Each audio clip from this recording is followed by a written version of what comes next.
Et si on parlait de sport ?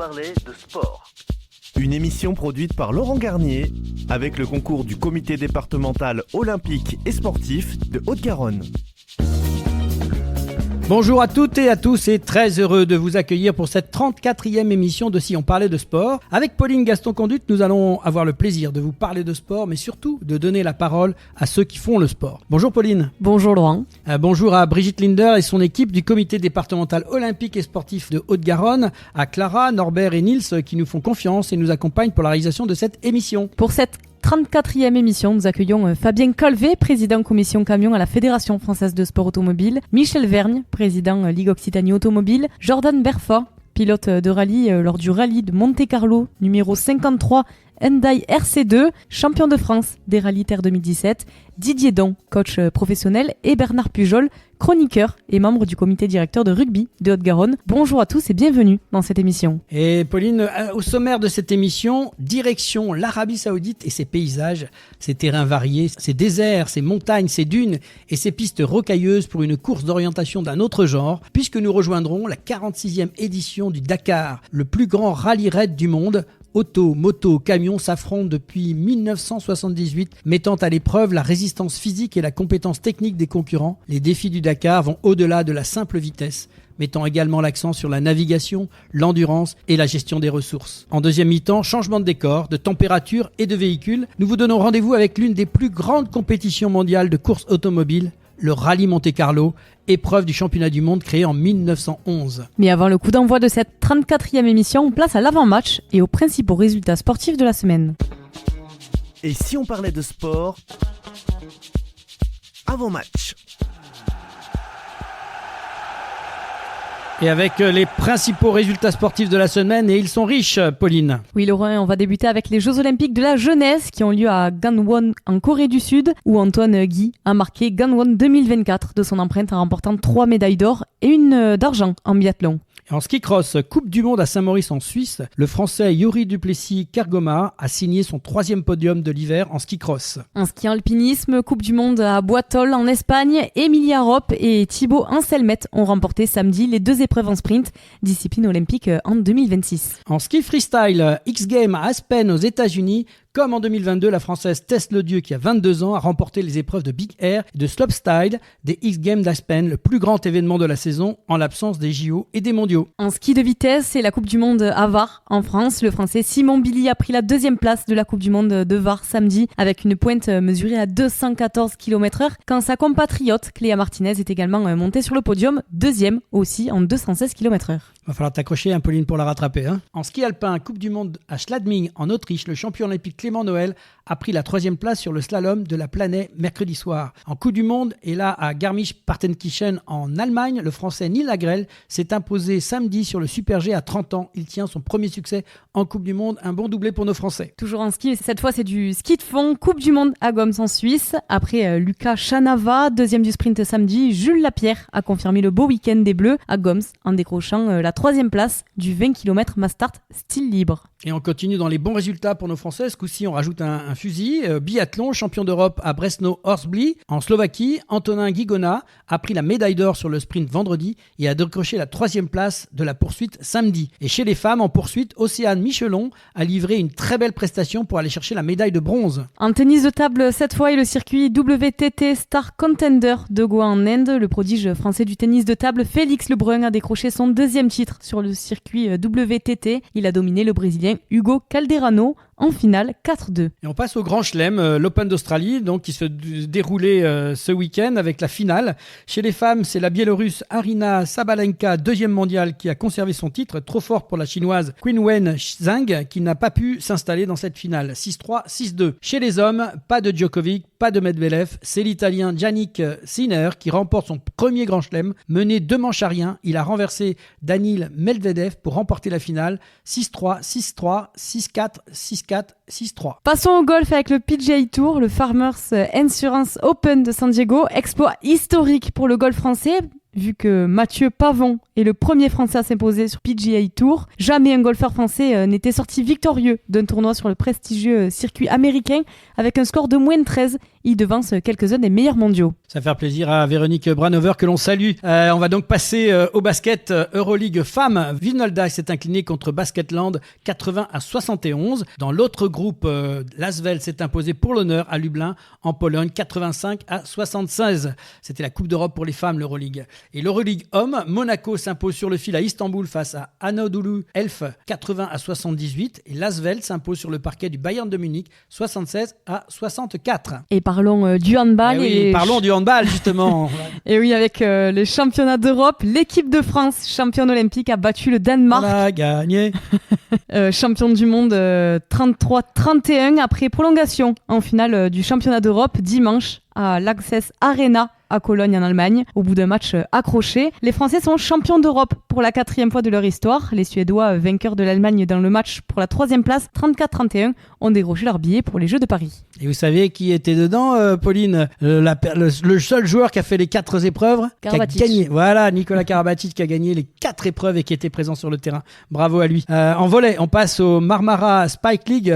Victoire à domicile pour le Plessis-Robinson, 3-7-1 face à Montpellier. Saint-Jean-d'Iliac a signé sa 3e victoire de la saison face à Narbonne, 3-7-2. Nice a dominé 3-7-2 au bout de 2h30 de match. Et Toulouse s'est incliné en 3-7 face à Tours, champion de France en titre. En Ligue A féminin, Béziers s'est imposé face à Quimper, 3-7-2. Et en football féminin et la Ligue des Champions, Lyon s'assure la première place avec la manière en s'imposant 7-0 face aux Autrichiennes de Saint-Polten. Au terme d'un match très convaincant, le PSG s'impose 3-1 face à l'Ajax Amsterdam. Le Paris FC, accroché en Suède par le BK Häcken 0-0, est en ballottage défavorable pour rejoindre les quarts de la Ligue des Champions. En football, là, ce coup-ci chez les garçons, donc on attendait ce résultat de Coupe de France. Montpellier s'est facilement qualifié pour les 8e de finale en battant aisément 4-0 Feigny-Aulnois, qui est de National 2, et Montpellier donc affrontera Nice le 7 février. En Ligue 1, quelques résultats. Lens est allé s'imposer à Toulouse 2-0. Réduit à 10, Lille tient le nul 0-0 à Montpellier. Et parlons rugby, et d'abord avec le top 14, victoire 20-23 de Clermont au stade Pierre Fabre face à Castres. Montpellier est venu à bout de peau 22-17, signant leur 3e victoire consécutive à domicile. Lyon a rapporté le match qu'il ne devait pas perdre face à Perpignan, qui le devançait d'un point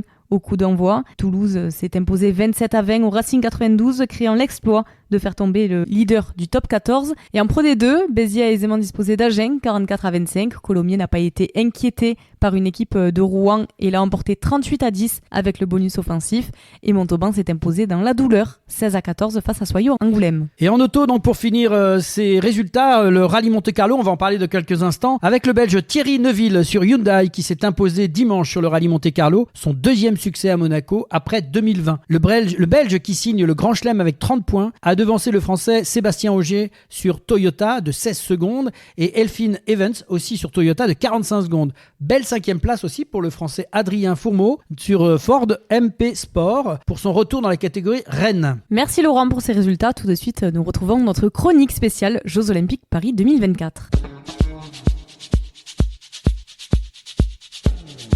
Et si on parlait de sport, la chronique des Jeux Olympiques Paris 2024.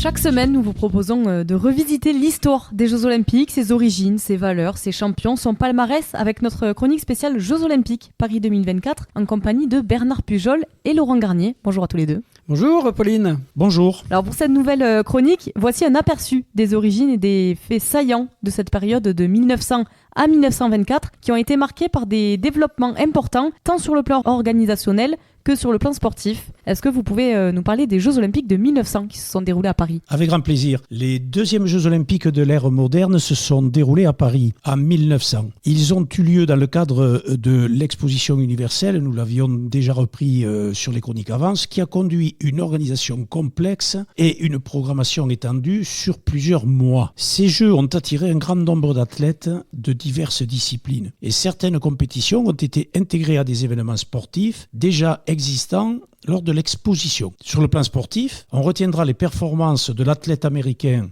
Irving Baxter, qui a remporté 5 médailles, premier au saut à la perche et au saut en hauteur avec élan. Deuxième au saut en hauteur sans élan, au saut en longueur sans élan et au triple saut sans élan. C'est vraiment extraordinaire. 4 ans après, que s'est-il passé, Laurent ? 4 ans après, on part directement sur les États-Unis. On va à Saint-Louis exactement, dans le Missouri, et avec aussi une exposition universelle de Saint-Louis. Une participation qui a été la plus faible que ceux des Jeux précédents, parce que pour les athlètes, c'était plus difficile de se rendre aux États-Unis. À noter que c'est la première fois que des médailles d'or, d'argent et de bronze ont été attribuées sur les 3 premières places.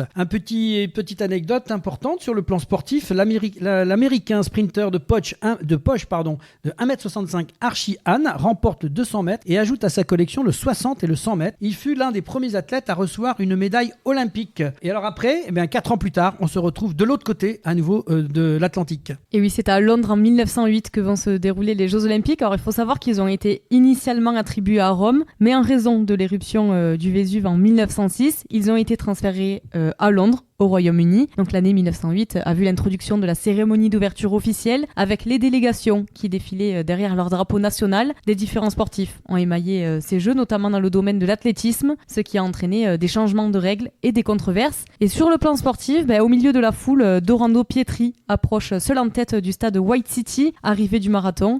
Il sera cependant disqualifié au profit de l'Américain John Hayes, car lors du premier tour de piste, l'Italien épuisé s'est fait aider à plusieurs reprises par des officiels, notamment pour passer la ligne sur ses 2 jambes. Et du coup, 4 ans après, à nouveau, il y a les Jeux Olympiques de 1912. Oui, Pauline, effectivement, on s'aperçoit que de continent en continent, les JO s'installent et se pérennisent. Donc 1912, Stockholm, en Suède, ces Jeux ont marqué le centenaire de la Constitution suédoise et se sont déroulés à Stockholm. Des innovations telles que le chronométrage électrique ont été introduites pour la première fois. Malgré la tension croissante en Europe avant la Première Guerre mondiale, les Jeux de 1912 se sont déroulés dans une relative stabilité. Sur le plan sportif, dans le stade olympique de Stockholm, l'équipe de Suède de tir à la corde prend le dessus sur l'équipe anglaise. 3 autres équipes inscrites, l'Autriche, la Bohème et le Luxembourg, ne s'étant pas présentées. L'épreuve olympique se résume à ce duel. 4 ans après, Anvers, Laurent ? Oui, ces Jeux qui ont été donc les premiers après la guerre mondiale, puisqu'on est passé de 1912 à 1920. C'est la Belgique qui a été choisie comme hôte en reconnaissance de la souffrance subie pendant le conflit. Ces Jeux ont été marqués par un nombre de records de participants, une forte compétition sportive. Le Comité international olympique, donc le CIO, a été réorganisé lors de ces Jeux avec la création d'un comité exécutif permanent. Sur le plan sportif, reine du tennis de l'après-guerre, Bernard, 6 fois vainqueur à Wimbledon, notre championne, 2 fois vainqueur de Roland-Garros en simple dame, une certaine Suzanne Lenglen, dont aujourd'hui l'un des cours de Roland-Garros porte son nom toujours, qui s'imposa aux Jeux d'Anvers en écrasant tout le monde sur son passage en 5 matchs. Elle ne perd que 4 Jeux. Et donc 1920, ça relance la périodicité des Jeux et donc on se retrouve finalement à Paris en 1924. Pauline. Oui, c'est ça. Les Jeux de 1924 ont été une célébration du 20e anniversaire des Jeux Olympiques modernes, donc ils se sont déroulés à Paris, comme tu viens de le dire. Et ces Jeux ont également marqué la fin de la participation des artistes aux compétitions artistiques qui avaient débuté en 1912. Et sur le plan sportif, Paavo Nurmi restera l'homme des Jeux de 1924. Le phénomène finlandais se payant le luxe d'enlever de haute lutte le 1500 mètres et le 5000 mètres à 1 heure d'intervalle. Le fantastique coureur de demi-fond a ensuite ajouté 3 autres médailles d'or à son bilan, le 10 000 mètres en individuel et en équipe et le 3 000 mètres. Un homme pressé en quelque sorte, Pauline. C'est ça. Non, et donc il y a eu un problème quand même à ces Jeux. Si on parle de sport un peu, je crois que le rugby a eu des soucis. Oui, effectivement.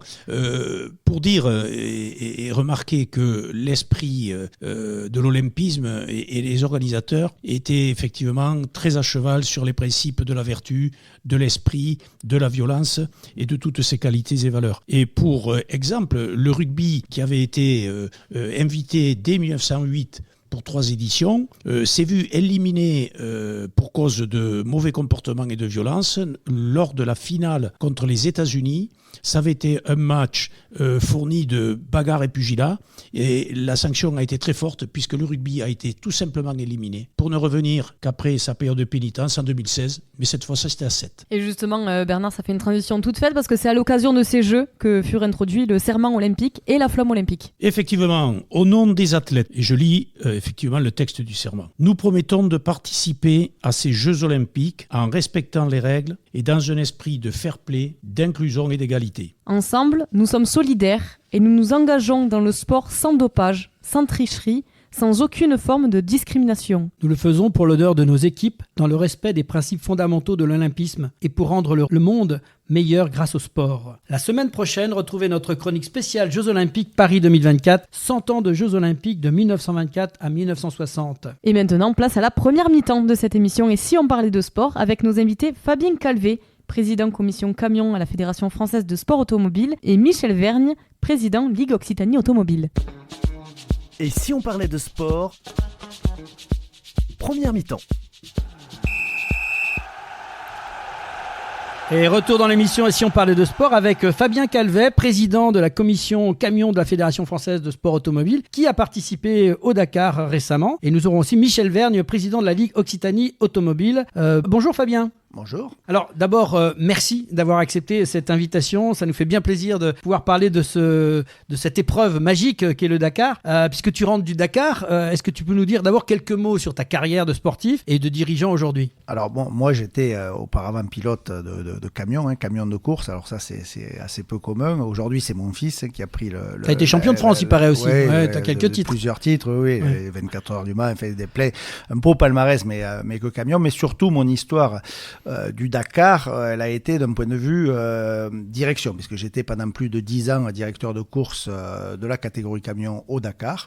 Donc évidemment, comme toute course automobile, il y a des coureurs, mais il y a des gens qui dirigent, un peu comme dans tous les sports. Il faut des arbitres, il faut tout un staff autour. Et donc, j'ai eu la chance d'être au sein du pôle de direction d'ASO et de m'occuper de... Alors, ASO, je coupe tout de suite pour les gens qui ne connaissent pas. Amaury Sport Organisation, c'est important de préciser. Voilà, qui gère le Dakar, mais pas seulement, parce qu'il y a le petit Tour de France aussi, qui est sous l'égide d'ASO. Donc, c'est une petite maison qui est bien en place, quoi. Donc, une référence dans le sport automobile. Et en termes d'organisation, là encore, un vrai savoir-faire à la française, mais qui est reconnu dans le monde entier.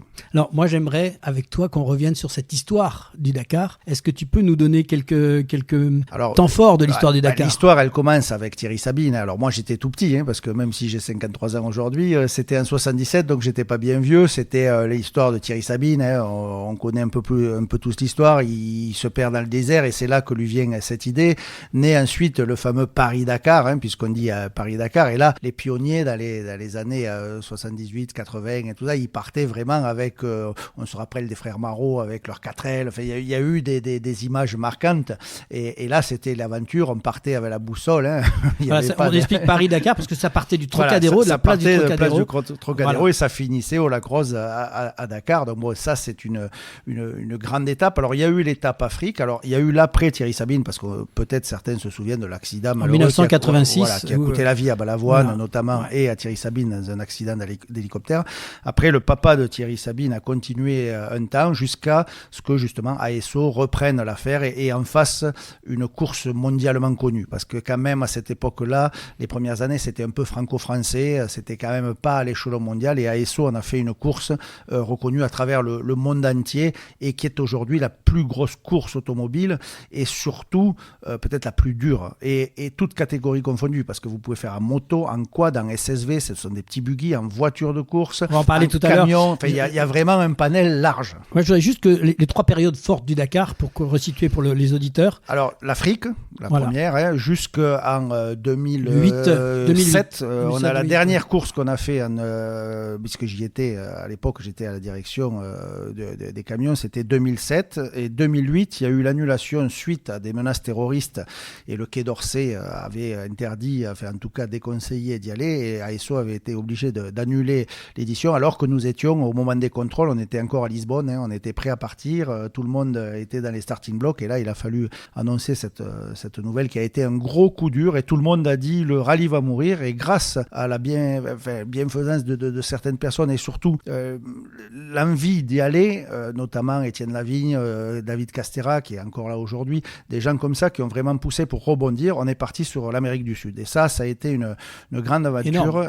Moi, j'ai fait les tout premiers. Je peux te dire qu'en 2009, quand on est arrivé là-bas, il y avait tout à faire et c'était vraiment réinventer le rallye parce que le terrain n'était plus le même. Alors même s'il y a des dunes, s'il y a du sable, que ce soit en Argentine, au Chili, au Pérou, il y a énormément de sable, mais c'était une façon de faire la course vraiment différente. Et après, troisième étape, l'étape actuelle, puisque ça fait maintenant 5 ans, c'est l'Arabie Saoudite, où là, bien c'est du sable, beaucoup de sable, on l'a vu cette année. Et encore du sable. Voilà, pas mal de cailloux cette année, il y en a eu aussi, mais en tout cas, voilà, on est revenu peut-être sur un concept un peu plus désert comme on le connaissait en Afrique, mais voilà, c'est des grandes périodes et il y en aura peut-être d'autres parce que quand on parle de Dakar, c'est un nom, c'est comme le Tour de France, c'est un nom commercial. Alors c'est vrai qu'il y a bien longtemps qu'on ne va plus à Dakar. Et justement, cette année, quel était le parcours du Dakar ? Alors le parcours, il était exclusivement en Arabie Saoudite, mais très varié parce que l'Arabie Saoudite, c'est très grand, c'est plusieurs fois la France et il y a surtout des parties où il n'y a rien. Alors la deuxième partie, on a vu d'ailleurs que le sportif s'est vraiment joué dans cette partie-là, c'est ce qu'on appelle l'empty quarter, donc le quart vide de l'Arabie Saoudite, et là c'est des centaines et des centaines de kilomètres où tu as du sable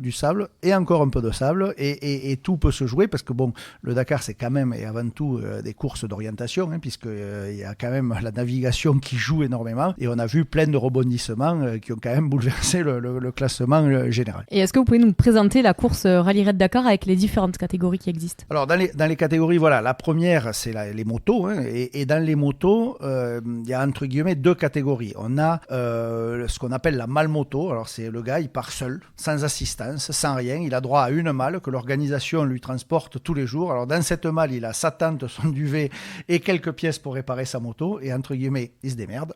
Je veux dire, et là honnêtement, il faut être costaud parce que tu fais la course, le soir quand tu t'es tapé tes 600 bornes au milieu du désert à t'amuser, tu dois réparer ta moto, la remettre en condition pour le lendemain et ça pendant 15 jours. Donc autant dire qu'il faut être un guerrier. Donc après, il y a évidemment les motos avec des assistances où là, c'est pas un peu plus facile, mais en tout cas, le soir, c'est pas toi qui vas t'occuper de ta moto. Et après, il y a les SSV. Ce qu'on appelle les SSV, c'est des petits buggy. Alors, Polaris, Can-Am, on connaît de plus en plus ça. Ensuite, il y a les voitures, les T1+. Là, c'est les protos, c'est les trucs bien musclés. Il y a également les voitures de série, ce qu'on appelle les T2. C'est des 4x4 un peu plus conventionnels, un peu proches de la série. Et ensuite, bien, on passe aux camions. Et là, c'est plus ma catégorie à moi. Dans les camions, c'est des gros mastodontes de 10 tonnes qui font 1000 chevaux et qui sont pas mal non plus pour franchir les obstacles. Alors le principe de la course, c'est quoi ? La course, c'est d'abord une course qui dure près de 2 semaines. Donc c'est un rallye, c'est-à-dire que chaque jour, tu as des étapes chronométrées, alors des liaisons parfois, et les étapes chronométrées. Et c'est l'addition de toutes ces étapes qui donne le classement final. Ça veut dire qu'il te faut être quand même hyper constant parce que tu peux être super bien, gagner une étape un jour et tout perdre le lendemain.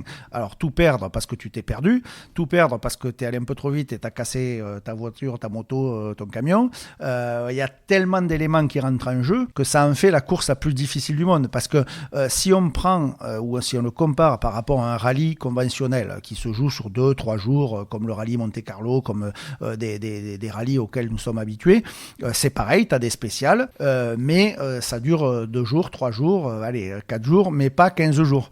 Et là, le Dakar, ça pousse le truc vraiment à l'extrême. Et quand une spéciale de rallye va faire 20 à 30 km, une spéciale sur un Dakar par jour, ça peut être entre 200, 300, 400, 500, 600 km de spéciale. Au milieu de rien, du sable. C'est pas... Ce qu'il faut bien comprendre au Dakar, c'est que si tu dis je fais 700 bornes, ok, tu pars de Toulouse, tu es à Paris à 700 bornes, mais c'est de l'autoroute. Là, tu fais 700 bornes dans les dunes et à une moyenne qui n'est pas forcément celle de 130 km/h sur l'autoroute. Donc c'est extrêmement difficile et extrêmement long. Et je dirais que tout participant au Dakar, quelle que soit la catégorie, quelle que soit la fonction, même dans l'assistance, il est obligé d'aller au bout de lui-même. Il y a un vrai travail, même pour les mécaniciens, il y a des coachs physiques, on est obligé d'aller au bout de soi-même parce que ça ne s'arrête pas. Et si tu perds le rythme dès le départ, tu vas courir après ta course pendant 15 jours. Et c'est peut-être ça la magie du Dakar. L'expérience la plus folle du Dakar, c'est de dire, tu n'as qu'une envie quand tu as terminé ton Dakar, c'est tu dis plus jamais. Et au bout d'une semaine où tu es chez toi, tu dis c'est quand le prochain. C'est une sorte de drogue du Dakar et quand tu as fait le Dakar, tu es vacciné à vie et tu as cette envie d'aventure qui est quand même merveilleuse. Donc on sent la passion. Maintenant, on va revenir un peu sur le résultat. Est-ce qu'on sort de ce Dakar ? Quel regard tu portes sur cette course finalement avec ce qui s'est passé là où justement, c'était un peu une course d'attente pour le vainqueur. Cette édition, elle a été réellement particulière. La première semaine, il y a eu beaucoup de bagarres.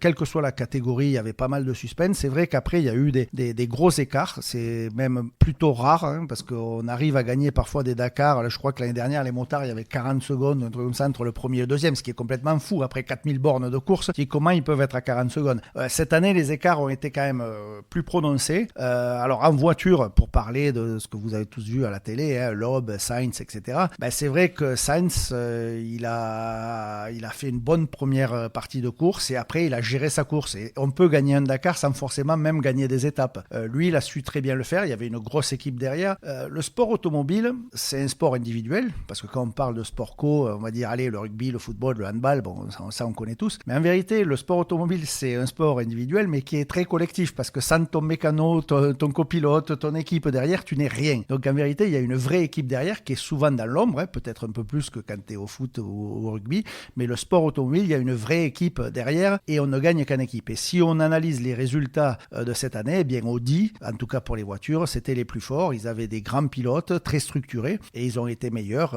que les autres. Et c'est à peu près valable dans toutes les catégories. On l'a vu chez Honda, c'était pareil dans les motos. Ils gagnent et on nous a beaucoup parlé d'Adrien Van Beveren parce que c'est un Français, mais il était dans le même team que le premier, donc il n'allait pas le doubler. Hein. Il y a quelques consignes, il était là un peu pour l'aider. Donc bon, voilà, c'est quand même un sport très collectif. Tu veux dire qu'on n'est plus à l'époque de la piécette? Non, on n'est plus. Ouais, ça c'était des mythes. Ouais, ça a eu existé où Jean Todt avait fait avec Vatanen, avec Pierre Lartigue. Ça, je l'ai vécu. Donc en live, je l'ai vécu. On s'en souvient aussi. Mais non, ça c'est plus comme ça. C'est très structuré aujourd'hui. Et quels conseils donneriez-vous aujourd'hui à des futurs pilotes qui rêvent de participer au Dakar? Alors déjà, homme ou femme, hein, parce que c'est vrai. Ouais. Alors, en plus qu'il y a vraiment les deux aujourd'hui. On a vu dans la catégorie SSV, c'est une femme qui gagne. Gutiérrez, c'est une femme et elle gagne la catégorie SSV. Moi, dans le team de Buguera, de mon fils, c'est pilote féminine. Elle a 18 ans. Je veux dire, elle fait le Dakar. Elle a terminé. Elle est 15e au général. Donc, homme ou femme, très franchement, aucun complexe. Déjà, le conseil qu'on pourrait donner, alors il faut quand même être un peu du métier. Par exemple, si tu veux aller faire le Dakar en moto demain matin, il vaut mieux savoir faire un peu de moto. Je veux dire, c'est quand même conseillé. Tu vas pas t'y amener comme ça. Déjà, beaucoup de passion, beaucoup de détermination, beaucoup de travail, une préparation physique qui doit être réellement au top, hein, quelle que soit la catégorie choisie, parce que le physique va être très sollicité. Avoir un gros mental aussi, gros mental, parce que devant les galères, tu peux te retrouver tout seul au milieu du désert, planté avec casse mécanique, etc. Donc il faut avoir un gros mental pour te dire que tu vas pouvoir réparer, tu vas pouvoir t'en sortir. Et je pense que ça, les grands champions ont tous un énorme mental. Je dirais que de toute façon, ce sont des sportifs de haut niveau, en tout cas pour les premiers. Donc ils réfléchissent exactement comme les autres. Mais le premier conseil qu'on pourrait donner à des jeunes, c'est s'y intéresser, se rapprocher de teams existants, pas forcément pour courir la première année, mais peut-être y aller, obtenir un job en assistance, voir comment ça se passe, essayer d'intégrer des équipes. On a la chance d'avoir beaucoup d'équipes françaises, notamment dans la région du Sud-Ouest. Il y a pas mal d'écuries qui sont du Sud-Ouest et commencer à voir ça de près, pourquoi pas avoir un jour la chance d'y arriver. Mais en tout cas, par exemple en moto, ce sont des rêves qui sont réalisables. Évidemment, ça vaut de l'argent, mais une inscription tout compris, je crois que c'est dans les 15 000 euros pour une moto, c'est pas insurmontable avec des parts. Alors évidemment, il faut ta moto, il faut tout ça, hein, mais c'est pas insurmontable. Tout le monde croit que c'est des millions. Alors c'est vrai, hein, les premiers, hein, les Loeb et compagnie, c'est sûr que c'est des millions. Mais ça reste possible et j'ai des exemples régionaux de gens qui sont pas milliardaires et qui ont réussi à faire le Dakar. Et toi, petit perso, là, tu repars l'année prochaine? Comment ça s'est passé cette année pour toi? Alors moi, maintenant, c'est mon fils. Moi, je suis tout ça de beaucoup plus loin. Hein. Je veux dire, je suis très en retrait de tout ça. L'année prochaine, ouais, j'irai peut-être. Pour l'instant, je sais pas trop. Il faut laisser la place aux nouvelles générations. Merci Fabien pour ce témoignage passionnant. Bonne continuation à toi et à tes équipes. Nous avons été très heureux de t'entendre dans l'émission Et si on parlait de sport, et on te souhaite une bonne saison 2024. Tu es le bienvenu quand tu veux dans l'émission. Merci. Maintenant, place à notre chronique sport et préparation mentale avec Didier Don, coach professionnel qui vous guide à travers les défis de la vie, vous aidant à trouver des solutions et à évoluer en tant qu'individu. Et si on parlait de sport, la chronique. Et oui, la chronique sport et préparation mentale, deuxième partie avec Didier Don. Bienvenue dans l'émission Et si on parlait de sport, très heureux de t'accueillir. Bonjour à tous. Didier, on rappelle que tu es coach professionnel et formateur à la tête de la structure Engage & Talent. Après 30 ans d'expérience dans le sport de haut niveau, tu accompagnes les athlètes pour les aider à atteindre leur but. Pour cette nouvelle chronique, peux-tu nous parler de ce qu'est le mental ? L'une des grandes difficultés pour les sportifs, mais aussi pour nous-mêmes, c'est la gestion de nos pensées. En fait, on a tendance à gamberger en permanence. Exactement. En fait, la seule chose que notre cerveau nous autorise pas, c'est stopper. Donc, il est tout le temps en ébullition. Il fonctionne le jour et la nuit. Donc, il ne s'arrête jamais. Donc, et on est sous influence d'un système inconscient qui nous permet ou pas d'atteindre ou de bouger en fonction des événements qui vont arriver devant nous ou même des événements que l'on va en fait traiter dans notre cerveau, dans nos pensées. Et donc ça c'est quelque chose qui est imminent et donc chaque individu étant unique, on peut pas faire quelque chose de commun pour l'ensemble des acteurs et des individus parce que chacun n'a pas la même émotion, n'a pas la même sensibilité et surtout ils ne vivent pas dans le même environnement. Et je pense qu'il y a quelque chose qui est important aussi pour moi, c'est une source, c'est l'environnement dans lequel on est construit et l'environnement dans lequel on va se construire. Alors, comment on s'y prend pour réussir ? Comment on s'y prend pour réussir ? Mais d'abord, il faut d'abord être passionné. Ça, c'est la première des choses. Il faut aimer ce que l'on fait. La deuxième des choses, c'est il faut s'entourer. Je pense que le deuxième vecteur, c'est être entouré. L'environnement, donc pour moi, l'environnement est très important. Et ensuite, il faut avoir énormément envie de se dépasser. Et surtout, il y a une chose qui pour moi est très importante, c'est le passage dans la zone d'inconfort. En fait, c'est à quel niveau je suis capable d'encaisser. Je prendrai les mots de Philippe Lucas. Dis-moi la charge que tu es capable d'encaisser, je te dirai à quel niveau tu vas aller. Donc, parce qu'en fait, on a une tendance dans cette société à vivre dans le confort. Et ce confort-là, on y vit dedans. On y vit dedans, mais en fait, on comprend pas puisque de toute façon, on n'a jamais été à l'extérieur. Donc, dedans, on dit c'est la normalité. Et en fait, la normalité, c'est pas le haut niveau. La normalité, c'est sortir de ce haut niveau pour atteindre quelque chose d'exceptionnel. Même, je vois quand je prépare un ado qui va préparer médecine ou qui va préparer l'internat ou qui va préparer un diplôme de pilote de chasse, j'ai dit tu es anormal. Pour moi, je considère que tu sors de la norme parce que tu es capable de fabriquer une pensée, tu es capable d'encaisser une charge mentale que personne n'est capable d'encaisser. Donc le haut niveau, c'est être capable d'aller au-delà et de sourire à chaque fois. Je prends toujours l'exemple du navigateur. Il a des vagues de 10 mètres et il chante, il siffle et tout en réglant son bateau. Sauf que derrière, dans l'environnement dans lequel il est, quelqu'un de normal, il va mourir. Il va se suicider ou ce bateau va se retourner parce qu'il n'aura pas les gestes techniques qui vont aller. Selon toi, tout est une question justement d'énergie finalement. En fait, on vit dans un environnement qui est celui de la nature, qui est celui des éléments externes, qui sont celui des éléments. En fait, tout est énergie. En fait, tout est énergie et en fait, ces énergies-là, je suis capable de les fabriquer. C'est très simple. En fait, vous avez une prise. Vous avez une prise qui est au mur et vous avez un aspirateur. Si vous voulez le faire marcher, qu'est-ce qu'il faut faire ? Il faut le brancher. En fait, se brancher ces énergies-là, c'est aussi en prendre conscience, c'est aller le chercher, c'est s'entraîner c'est avoir le sourire, c'est être entouré de gens positifs en permanence, c'est toujours travailler sur des gens qui sont entourés autour de vous, qui vous disent échouer. C'est grâce à ça que tu vas avancer parce que tu t'es trompé. Trompe-toi encore une fois et encore une fois et encore une fois. Et à un moment donné, tu vas voir c'est vers la lumière. Mais il faut que tu sois entouré et ça, c'est important. Alors, avoir foi en quelque chose ou quelqu'un, pour toi, c'est important. Les croyances, ces fameux problèmes des croyances. Je pense qu'aujourd'hui, on est dans une société, on ne croit plus à rien, on ne croit plus à l'État, on ne croit plus au service militaire, on ne croit plus à la santé, on ne croit plus à la sécurité, on ne croit plus à l'école, on ne croit plus en personne. Mais au bout d'un moment, il faut bien croire à quelque chose. Il y a quelque chose de spirituel autour de nous qui fait que derrière, c'est quand même relativement important de croire en qui tu veux, en ce que tu veux, mais croire. Et je pense que nos sportifs, j'ai discuté avec Jean-Pierre Rive une fois, il me dit le problème des Français, c'est qu'en fait, on ne croit plus à rien, quoi. Et à l'époque, quand lui, il était capitaine des équipes de France, il me disait, mais moi, j'étais obligé de les calmer parce qu'ils allaient me tuer tout le monde, quoi. Ils étaient dans une énergie, un groupe autour d'eux, mais ils étaient capables d'aller soulever n'importe quelle montagne, quoi. Donc en fait, si on cherche de l'aide pour performer, il faut appeler Didier Don. Moi, il n'y a pas que moi, je ne suis pas le seul et je ne peux pas sauver le monde et la planète, mais ce qui est important, je pense que dans les préparateurs mentaux ou les gens qui sont dans l'accompagnement de la performance, il faut déjà qu'ils aient un petit peu d'expérience sur le haut niveau. Et ensuite, je pense qu'il y a une notion pour moi qui est importante, c'est la notion de spiritualité qui fait un petit peu le plus aujourd'hui, c'est en fait croire en ce que je suis, croire en moi et croire en mon projet et ensuite s'entourer pour aller chercher le plus haut niveau et surtout dire en fait je suis anormal parce que j'ai envie d'être différent et cette différence c'est le bonheur. Alors pour tout renseignement, engage-talent-didierdon.fr. Merci Didier pour Avec cette plaisir. nouvelle chronique. Bonne continuation dans différentes activités et accompagnements. Bien évidemment une prochaine chronique quand tu veux. Tu sais que tu es bienvenu dans cette émission et on a plaisir de te recevoir. Et si on parlait de sport consacré à tous les sports, merci Didier. Avec plaisir, merci beaucoup, bonne soirée. C'est la mi-temps, retour au vestiaire et on se retrouve dans quelques instants pour parler de l'une des plus grande compétition mondiale de course automobile, le Rallye Monte-Carlo, avec Jordan Berfa, pilote de rallye qui vient juste de terminer cette course.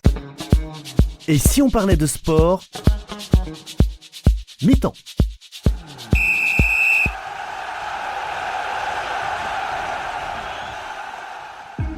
Passionné de sport, vous souhaitez participer à son développement sur le territoire de la Haute-Garonne? Alors ne cherchez plus. Le comité départemental olympique et sportif de la Haute-Garonne est là pour vous. Notre passion commune, l'excellence sportive et l'olympisme. Le CDOS 31 accompagne les comités départementaux et les clubs dans leur développement. Par des formations adaptées aux bénévoles salariés pour développer leurs compétences, par l'organisation de multiples manifestations sportives dans lesquelles vous pouvez être intégré, à travers la mise à disposition de volontaires en service civique. Alors contactez le comité départemental olympique et sportif de la Haute-Garonne dès maintenant par mail contact@cdos31.org ou au 05 62 24 19 02. Ensemble, faisons briller la Haute-Garonne à travers le sport. Et si on parlait de sport, deuxième mi-temps. Et oui, retour dans l'émission Et si on parlait de sport avec notre invité Jordan Berfa, pilote de rallye qui vient juste de terminer le rallye Monte-Carlo sur Hyundai, voiture numéro 53 en RC2 et qui fut champion de France de rallye de terre en 2017, si je me trompe pas. Bonjour Jordan. Bonjour à tous. Donc tu rentres juste du rallye Monte-Carlo. Alors je le dis bien au niveau des éditeurs, tu es terminé hier et tu arrives aujourd'hui et tu es dans l'émission. D'abord merci. Est-ce que tu n'es pas trop fatigué quand même? Et merci à vous de m'avoir invité. Je commence à être fatigué, je suis pas rentré chez moi, je suis parti de chez moi samedi dernier et là ça commence à être assez long. Bon, donc on va pas trop te retenir, mais quand même on a envie que tu nous partages ta passion. En quelques mots, qui est Jordan Berfa, son parcours, sa carrière, ses projets? Alors j'ai 28 ans, je suis tarnais et mazamétain pour être plus précis. J'ai commencé les rallyes en 2013 en formule de promotion en championnat de France. J'ai fini deuxième en 2015, vainqueur en 2014 deuxième, 2015 vainqueur, 2016 pilote officiel chez Peugeot Sport. On a fait 3 courses du championnat du monde. 2017 champion de France des rallyes terre avec la Hyundai et après on a fait beaucoup de championnats de France asphalte. On a fait 2 fois les sélections équipe de France, donc ça commence à faire pas mal et là on rentre du Monte-Carlo aujourd'hui. Avec des résultats quand même, Monte-Carlo, faut le dire. Ouais, un bon résultat au Monte-Carlo. On finit 8e de notre catégorie, 15e au général et 1er des amateurs. 15e au général quand même. Quand on voit ce qu'il y a au-dessus, c'est pas mal. Ouais, c'est ce qu'on disait sur la voiture en rentrant ma copilote. On disait putain, quand même, 15e au général, c'est pas mal. Oui, parce qu'on peut peut-être la citer là. T'es pas tout seul dans la voiture quand même. Ouais, alors souvent on parle du pilote, mais il y a aussi la copilote, Chloé, qui est ma compagne, avec qui je vis depuis 6 ans. Eh bien, on la salue, Chloé. Merci en tout cas. Voilà, en tout cas, on est très contents et bravo. On vous félicite donc tous les deux parce que c'est normal. Et je sais qu'une copilote, c'est importante, ou un copilote, c'est important pour aider le pilote à gagner. Oui, puis Chloé, elle est infirmière. On fait des rallyes depuis 2-3 ans ensemble. Moi, j'ai démarré bien avant elle, mais on a continué ensemble. C'est pas son terrain de jeu. Elle est infirmière, donc ça y plaît quand même. Mais c'est vrai que pour un copilote, c'est quand même très difficile à Monte-Carlo. C'est très exigeant. Il y a une semaine de boulot, donc c'est pas simple. Et pour revenir sur le rallye Monte-Carlo, peux-tu nous donner les grandes dates de l'histoire de ce rallye? Alors, je pense que ça a démarré aux alentours de 1911, si je dis pas de bêtises. Alors, j'ai que 28 ans, donc je connais pas toutes les dates, mais je pense que c'est à peu près ça. Non, c'est ça.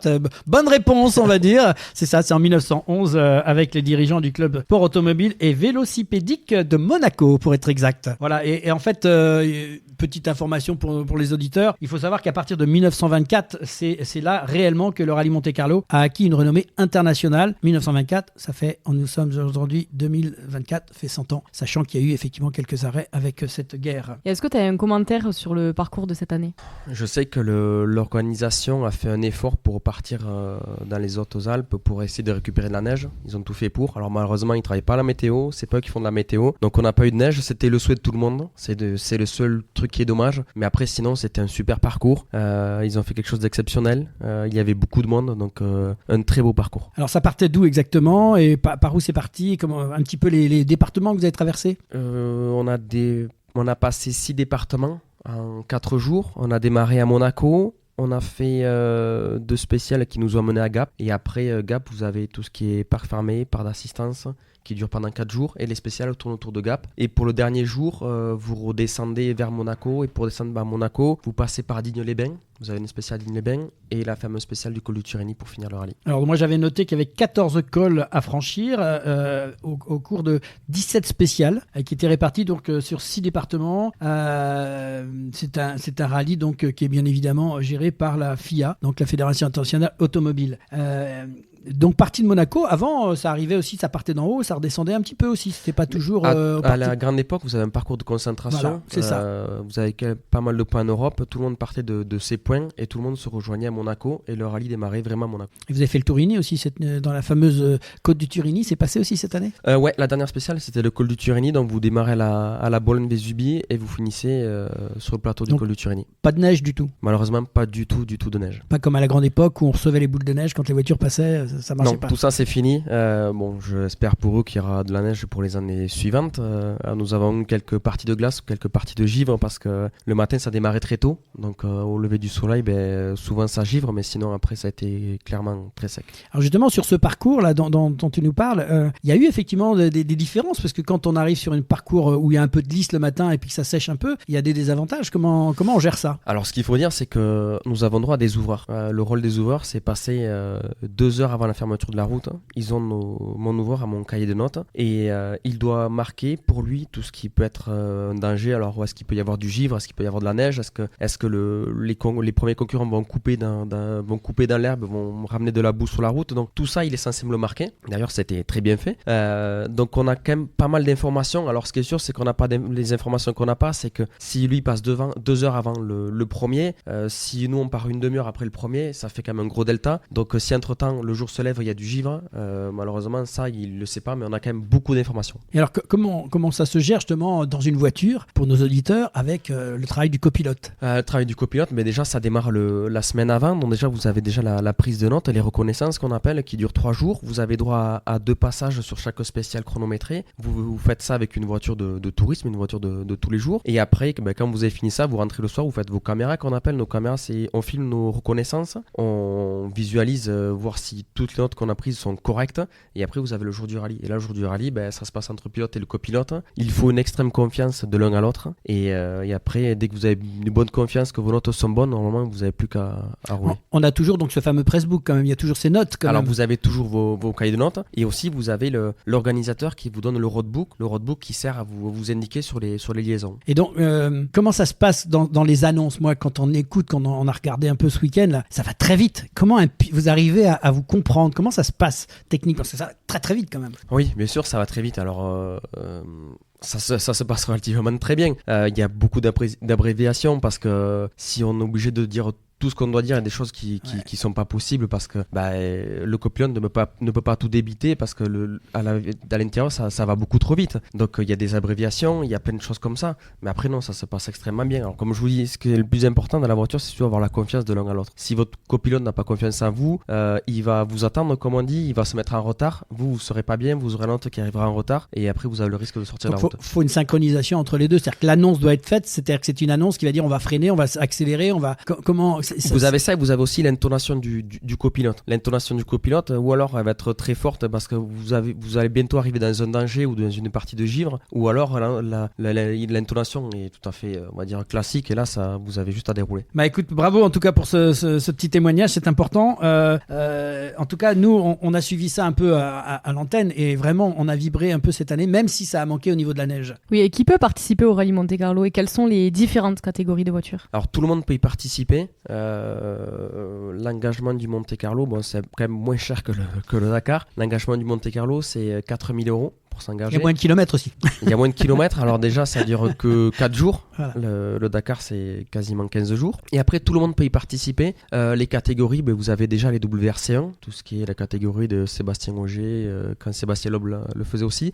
WRC2, c'est la catégorie Rallye 2, dans la catégorie où moi j'ai roulé. Après vous avez la Rallye 3, c'est des voitures 4 roues motrices un peu moins puissantes que la Rallye 2. Vous avez la Rallye 4 qui est une voiture 2 roues motrices qui fait aux alentours des 230 chevaux avec une boîte séquentielle. Et Et après, vous avez la Rallye 5, c'est une voiture qui fait 180 chevaux avec une mode séquentielle aussi, mais qui est une très bonne voiture pour démarrer. C'est la voiture d'un peu Monsieur Tout le Monde bricolé, quoi. C'est la voiture de Monsieur Tout le Monde, oui et non, parce que c'est quand même une voiture d'aujourd'hui qui vaut quand même 50 000 €, donc il faut quand même se la payer. Mais en tout cas, pour démarrer, c'est la voiture qu'il faudrait avoir. Alors, ce que disait Pauline, c'est qui peut participer à ce Au jour d'aujourd'hui, ouais. Tout le monde peut y participer. Vous payez votre engagement de 4 000 €, vous prenez une licence internationale qu'il faut payer, que vous demandez auprès de la Fédération française du sport automobile, mais tout le monde peut y participer. Il n'y a pas de test Alors non, si vous voulez, au Dakar, je pense qu'il faut quand même un minimum d'expérience ou quelque chose comme ça pour y participer, ou peut-être un minimum d'expérience pour participer à des Bajas en Afrique, des choses comme ça. Mais le Monte Carlo,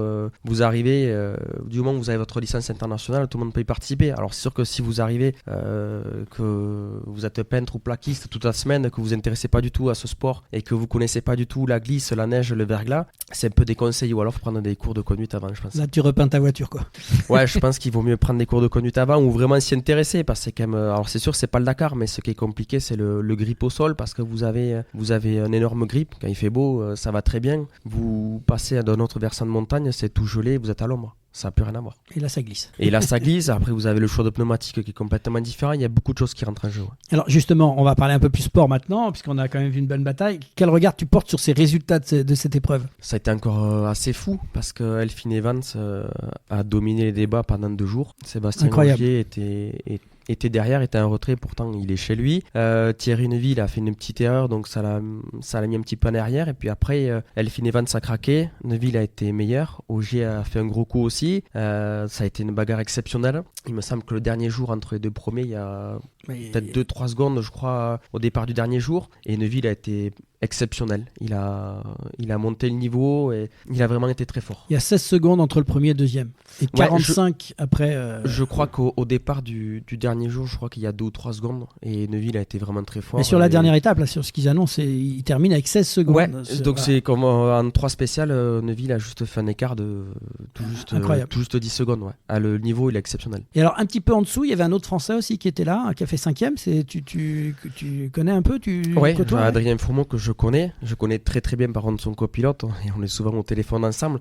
Oui, je connais très bien, je sais qu'ils ont fait une très belle course, parce qu'après ils roulent en catégorie Rallye 1 aussi, ils sont dans une Ford qui est un peu moins évoluée que la Toyota ou la Hyundai, donc il faut quand même le dire. Eux, ils avaient l'objectif de déjà finir le rallye, et surtout d'être là, de marquer le maximum de points, parce qu'on est sur un championnat qui est à 14 ou 15 rallyes, donc si vous sortez dès le premier rallye, vous marquez 0 points, donc c'est un peu embêtant. Donc déjà, finir, marquer un maximum de points, il y a pour le pilote et les points pour le constructeur aussi. Et quel conseil pourrais-tu donner aux jeunes pilotes qui souhaitent participer au rallye Monte Carlo ?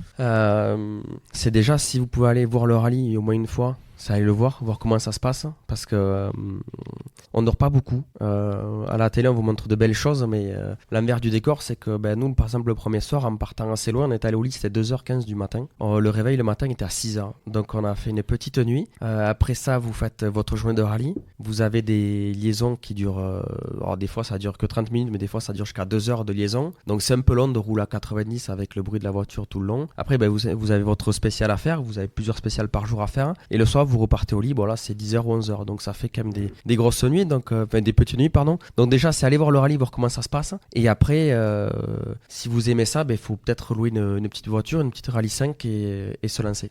En tout cas, c'est passionnant. Je mange garçons et filles, puisque encore une fois, c'est pas réservé aux hommes uniquement. On a vu beaucoup de pilotes féminins qui peuvent participer là-dessus. Moi, je vous encourage à aller voir le site de l'Automobile Club de Monaco. C'est bien raconté, ils expliquent bien, il y a plein d'informations. Et ce que je veux dire, c'est que la Fédération française du sport automobile travaille beaucoup pour les filles. Et alors, à Mondial, ils ont pas amené de filles encore pour l'instant, mais je sais qu'en France, ils travaillent énormément pour faire des équipages féminins, pour monter ça. Ils montent beaucoup de projets avec beaucoup d'argent, et je sais que cette année, en championnat de France, il y aura il y aura un équipage féminin dans la catégorie Rennes. Donc je sais que la fédération en France travaille beaucoup pour ça. Merci beaucoup pour ton témoignage et ton intervention dans l'émission. Et si on parlait de sport, bonne continuation pour la suite de la saison. On te souhaite une bonne année 2024 et tu es le bienvenu quand tu veux. Merci beaucoup. Et pour conclure cette émission, nous retrouvons Michel Vergne, président de la Ligue Occitanie Automobile, pour un tour d'horizon sur le sport automobile que nous avons pu joindre au téléphone. Michel, bonjour. Et bonjour à tous, bonjour tous les auditeurs, bonjour Laurent.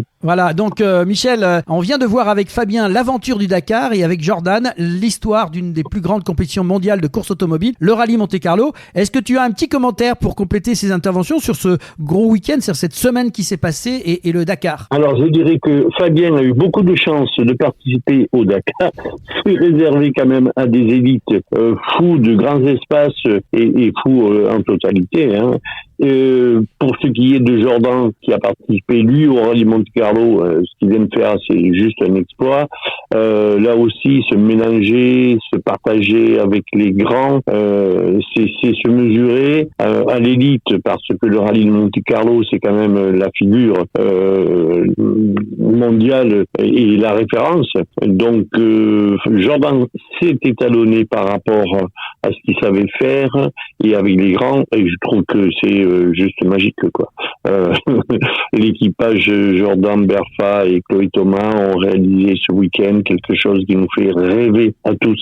Ce sont de vrais ambassadeurs de notre région d'Occitanie. Écoute, merci Michel. Alors justement, en tant que président de la Ligue Occitanie Sport Automobile, quelles sont les grandes lignes de la saison sportive 2024 sur la région? Alors, on débute début mars, premier week-end de mars, par les Coupes de France sur le circuit de Nogaro et par le rallye des Côtes du Tarn dans la région de Rabastens. Après la saison lancée, ça enchaîne tous les week-ends. Je dirais que nous avons 14 rallyes régionaux, ça c'est pour les vrais amateurs, et qu'on a la chance dans notre région d'avoir des organisateurs de poids, puisqu'il faut savoir quand même qu'en circuit, on a 8 disciplines championnat de France, qu'en rallye, on a un championnat de France, le rallye du Rouergue Aveyron Occitanie, en deuxième division le rallye Montagne Noire, et on a quand même un championnat de France tout terrain Gers-Armagnac, et les trois, on a presque la moitié du calendrier pour nous,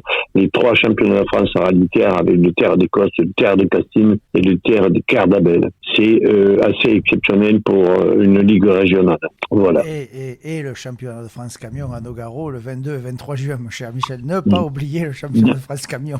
Dans les disciplines circuits, mon cher Fabien, j'ai bien dit qu'il y avait 8 catégories de championnat de France. Il y a les deux épreuves du championnat de France à Nogaro en ouverture et en conclusion fin de saison à Albi. Et entre eux, il y a le GT, le TC, la F4, etc., etc. On est bien fourni en matière de championnat chez nous. On a la chance en Occitanie d'avoir une des plus grosses ligues avec le plus d'épreuves, parce que c'est vrai que c'est vraiment multidisciplinaire et on est à plusieurs reprises sur des grands rendez-vous. Et tu veux dire un grand président, c'est ça? Oui, tout à fait. Mais ça, tout le monde le sait. Alors Laurent, je ne sais pas si je suis un grand président, j'ai la chance d'avoir beaucoup de chance parce qu'on a des organisateurs, en fait, qui soulèvent tout ça, qui l'apportent et qui le construisent. On a des organisateurs hors pair, passionnés, des vrais fonceurs. Voilà. Merci beaucoup Michel pour votre intervention dans l'émission Ici on parlait de sport et pour votre aide que vous nous avez apportée pour sa réalisation. Bonne continuation pour la suite de la saison. Merci beaucoup. Merci Michel, à très bientôt. Et tout de suite, place à la prolongation et le quiz avec nos invités Fabien Calvet, Jordan Berfa et Didier Don. Et si on parlait de sport, la prolongation. On se retrouve pour la prolongation et le quiz avec nos invités Fabien Calvet, Jordan Berfa et Didier Don. Alors, est-ce que vous avez une idée de ce qu'est la prolongation? Pas du tout. Alors, c'est un quiz, il va y avoir des questions d'accord pour le rallye Monte-Carlo et inversement. On va compter les points. Le but, c'est de gagner. Donc, vous donnez pas les réponses entre vous. Tout à l'heure, Didier parlait de sortir de sa zone de confort. On y est, là, on est en plein dedans. Là. C'est pas grave. Alors, je vais commencer par la première question sur le Dakar. Qui a dit un défi pour ceux qui partent, du rêve pour ceux qui restent? Cyril Neveu, Thierry Sabine, Daniel Balavoine ou Stéphane Peter-Hansel? Sabine. C'est une bonne réponse. Faut aller au hasard quand même. J'aurais dit pareil. Première question sur le rallye Monte-Carlo. Chasser l'intrus. Quel est le rallye qui ne fait pas partie du calendrier 2024 du championnat du monde? Rallye de Suède, Safari Rallye Kenya, Rallye de Serbie ou Rallye du Portugal? Je dirais Serbie. Bonne réponse. 1-1. Deuxième question sur le Dakar. En quelle année le Dakar a quitté l'Afrique pour l'Amérique du Sud ? 2007, 2008, 2009 ou 2010 ? Ouais, mais vous avez deux dates différentes tous les deux. 2007 alors ? Non, quelqu'un dit 2007. 2007, c'était la dernière année où ça a eu lieu. 2008, il y a eu l'interruption et en 2009, on est arrivé en Argentine. Ouais, donc on va dire que c'est faux, c'était 2009. Il nous a déduit une erreur. Ouais. Moi j'ai retenu 2007. Ouais, moi aussi, c'est pour ça. 2007, c'est le dernier en Afrique. Voilà. Allez, question sur le rallye Monte-Carlo. Quelle équipe détient le record du plus grand nombre de victoires consécutives au rallye Monte-Carlo ? Lancia, Citroën, Peugeot ou Audi ? Je pense que c'est Citroën. Bonne réponse. Troisième et dernière question sur le Dakar. C'est le moment de récupérer un point parce que je dis il y a 2-1. J'ai droit à mon joker. Combien de victoires en moto et en auto Stéphane Peter Hansel a-t-il remporté sur le Dakar ? 14, 12, 11 ou 8 ? En moto et en auto ? Oui. Ouais, tout confondu. Les deux confondus ? C'est le seul pilote qui a gagné les deux. 14, 12, 11 ou 8 victoires. On va être à 14. Même pas plus ? Bien joué. Je te dis ça pas plus. Non, c'est bon, c'est 14. Ah, mais je pensais beaucoup plus que ça. Alors, gagné, déjà 14. Ouais, mais depuis le temps qu'il le fait, entre l'auto et la moto... Cette année, il a égalé le nombre de victoires de le plus gros chiffré. Ouais, elle aurait mis 18, moi j'aurais mis 18. Ouais, moi aussi. Ouais. C'est pour ça que je t'ai fait ça, le plus haut, je te dis. Allez, dernière question sur le rallye Monte-Carlo. Quel pilote détient le plus grand nombre de victoires au rallye Monte-Carlo ? Walter Roll, Sébastien Loeb, Sébastien Ogier ou Tommy Mäkinen ? Ouais, je ne sais pas si c'est pas Walter Roll, non ? Parce qu'avec les Audi, ils en ont gagné un paquet à l'époque de la Quattro. Allez, tu as le Joker. Ouais, le Joker. Moi j'aurais dit Sébastien Loeb. Ouais, on va dire Loeb quand même. Ouais. C'est Mäkinen ? Et c'était Sébastien Ogier avec 9 victoires. Ah ouais, moi j'aurais pensé à Mäkinen quand même. Bah, du coup, on est à égalité. Ouais. Si j'ai bien fait les points, on est à égalité. C'est ça, égalité 2-2. Du coup, maintenant, il va y avoir la question Jeux Olympiques pour vous départager. Là, c'est sûr qu'on... Le premier qui a la réponse pourra utiliser la sonnette. Putain, je suis plus costaud que lui. C'est l'approche. Vous n'êtes pas dans la même catégorie. C'est une question. Mais là, vous avez quand même choisi de mauvais, vous le savez. Les Jeux Olympiques, c'est pas. Ça, c'est sûr. C'est une question rapidité. Je donne quand même des réponses. Quels sports font leur retour aux Jeux Olympiques de 2024 après avoir été absents pendant plusieurs éditions ? Escalade, surf, badminton, surf, escalade, skateboard ou skateboard, basket 3x3 ou surf ? Aucune idée. Même moi, je mélangeais des C. Aucune idée. Le premier, vas-y, dis le premier. Moi, j'ai même pas retenu tout ce que tu as dit. Escalade. Non, c'est. Non, je sais plus. Parce que badminton, c'est un sport ? C'était la deuxième réponse, le surf, l'escalade et le skateboard. Le surf ? Oui. Ils vont faire du surf où à Paris ? Ah mais si, ça a fait polémique qu'ils ont fait une tour, exactement, rien que ça, oui. Eh bien, merci à tous. Et c'est la fin du match et de cette 34e émission. Retour au vestiaire pour les grands rendez-vous à venir et programme de la semaine prochaine. Et si on parlait de sport ? Fin du match. Et fin du match de cette 34e émission avec les grands rendez-vous de la semaine dans l'agenda sportif avec Pauline. Oui, et cette semaine, vous pourrez suivre jusqu'au 10 février prochain du football avec la Coupe d'Asie des Nations au Qatar. Jusqu'au 11 février du football encore avec la Coupe d'Afrique des Nations qui se déroule en Côte d'Ivoire. Du 1er au 3 février, il y aura du hockey en salle avec le championnat d'Europe indoor hommes à Louvain en Belgique. Du 1er au 4 février, place au ski alpin avec la Coupe du Monde hommes à Chamonix. Ensuite, du 2 au 3 février, vous pourrez suivre les championnats du monde de cyclocross en République tchèque. Entre le 2 et le 4 février, il y aura de la luge avec la Coupe du Monde en Allemagne et aussi du patinage de vitesse avec la Coupe du Monde en Chine. Toujours du 2 au 4 février, il sera possible de suivre la Coupe du Monde de saut à ski à Willingen en Allemagne. Puis du 2 au 18 février, ce sera de la natation afin de voir les championnats du monde à Doha au Qatar. Du 3 au 4 février, vous pourrez suivre les championnats d'Europe sur piste naturelle de luge en Italie. Du 4 au 13 février, du tir sportif avec la Coupe du Monde au Maroc. Du 4 au 9 février, il y aura les championnats du monde à Dubaï de water polo. Passons au foot et particulièrement à la Ligue 1. Le 3 février, Rennes reçoit Montpellier et le 4, Toulouse se déplace à Reims. Et enfin, terminons l'agenda de la semaine avec du rugby où de nombreuses rencontres vont avoir lieu. Vendredi 2 février, ouverture du tournoi Destination avec une rencontre qui opposera la France à l'Irlande. Le 3, l'Italie accueillera l'Angleterre et le Pays de Galles recevra l'Écosse. Et en top 14, Perpignan reçoit le Racing 92. La Rochelle affrontera Montpellier. Castres se déplace à Pau et le Stade Toulousain jouera face à Bayonne à domicile. Et nous avons 2 offres d'emploi qui proviennent de notre partenaire de Profession Sport Animation 31. Dans un premier temps, il recherche un éducateur ou une éducatrice en pelote basque, en CDI, pour encadrer les entraînements de poussins à cadets. Vous serez responsable d'une école de pelote, vous assurerez le remplacement des éducateurs en cas d'absence et suivrez les jeunes des clubs lors des compétitions régionales et nationales. Le poste est immédiatement disponible dans les départements de la Haute-Garonne, de l'Aude et de l'Ariège. Le profil recherché, détenteur d'une carte professionnelle d'éducateur sportif, pratique des sports de raquette à bon niveau, ainsi que le permis B est véhiculé. La deuxième offre, il s'agit d'un éducateur ou une éducatrice en marche nordique pour un contrat du 2 mars au 29 juin 2024 à Pibrac, le samedi matin. La carte professionnelle d'éducateur sportif est obligatoire. Pour plus d'informations, rendez-vous sur haute-garonne.profession-sport-loisir.fr. Et au programme de la semaine prochaine, Pauline, nous vous présenterons une discipline sportive qui exige à la fois la force, de l'endurance, ainsi que de la souplesse, mêlant fitness et acrobatie avec des championnes sur le plateau. Vous pourrez découvrir la gymnastique aérobique. En deuxième mi-temps, c'est un sport collectif d'extérieur spectaculaire, rapide, exigeant des compétences techniques telles que le contrôle de la balle, la passe précise, la rapidité et l'endurance.